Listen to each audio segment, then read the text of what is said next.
Belly breathing, also known as abdominal or diaphragmatic breathing, is a familiar technique in the health, fitness, and wellness community. Belly breathing involves the deliberate engagement of the diaphragm, which is a sheet-like muscle that bisects your torso.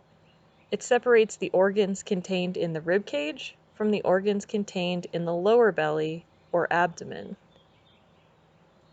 The diaphragm muscle is the primary muscle used for respiration or breathing.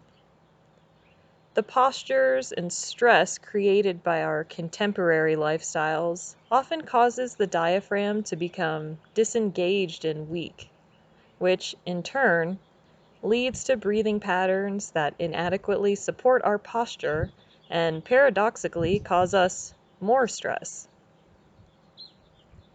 In order to awaken our diaphragms, the belly breathing exercise is often prescribed.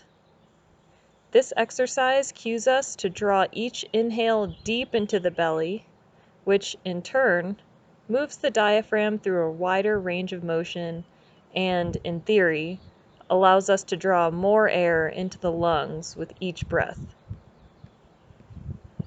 Although belly breathing has its place in certain activities like some yoga pranayama practices and as a stress reduction technique, belly breathing is not an effective method of breathing during sport and fitness.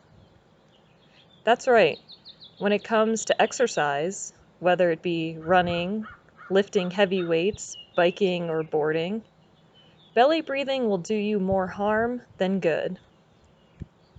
Why is this the case? When we take a look at the belly breath, we can see that all of the pressure generated in that breath tends to concentrate in one particular zone, and that zone is the front belly. This excessive inflation of the abdominals is likely to cause us trouble for a number of reasons. First of all, it breaks the connection between our upper and lower zones by disengaging the deep abdominal stabilizing muscles. When our upper and lower zones are disconnected, coordinated, whole body movement becomes difficult, and we lose grace as well as power. In addition to this, disengaged deep abdominal muscles leave our spines and internal organs more vulnerable to injury, especially during moments of high impact. Belly breathing also causes us to bypass the rib cage on the inhale, which means that we don't expand our lungs fully, and we miss out on the extra oxygen that our body needs, especially when we are exercising hard. So what should we do instead? Rather than breathe into the belly when we need more oxygen for our endurance sports, or more stability for our impact sports, or more gusto for our extreme sports, we should cue an expansive 360-degree breath rather than the belly breath. The 360-degree breath reminds us to expand in all directions with each breath. Rather than leak our breath energy and stability out the front of our bellies, the 360-degree breath encourages an even expansion of the rib cage, abdominals, and even the pelvic floor muscles so that we can optimize each breath without compromising stability. In 360-degree breathing, the front, sides, and back of the rib cage expand so we can fill the largest parts of our lungs with new air.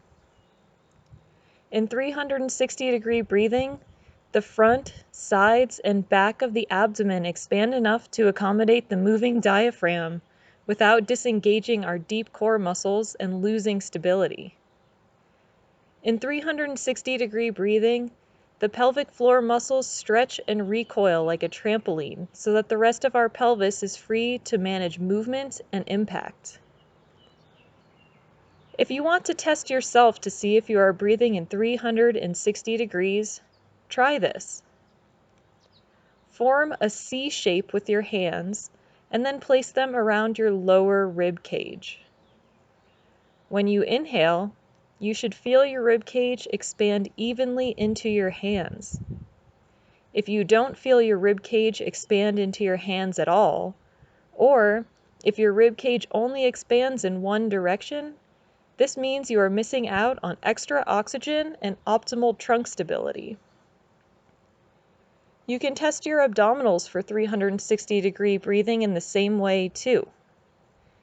Take the C shape that you made with your hands and place them around your waist.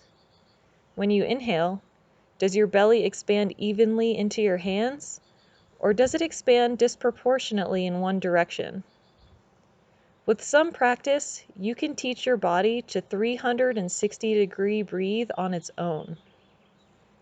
Whether you are taking a deep breath before a heavy squat, a steep hill, or a technical feature, the 360-degree breath will provide you with stability, support, and oxygen that you need to perform at your very best every time.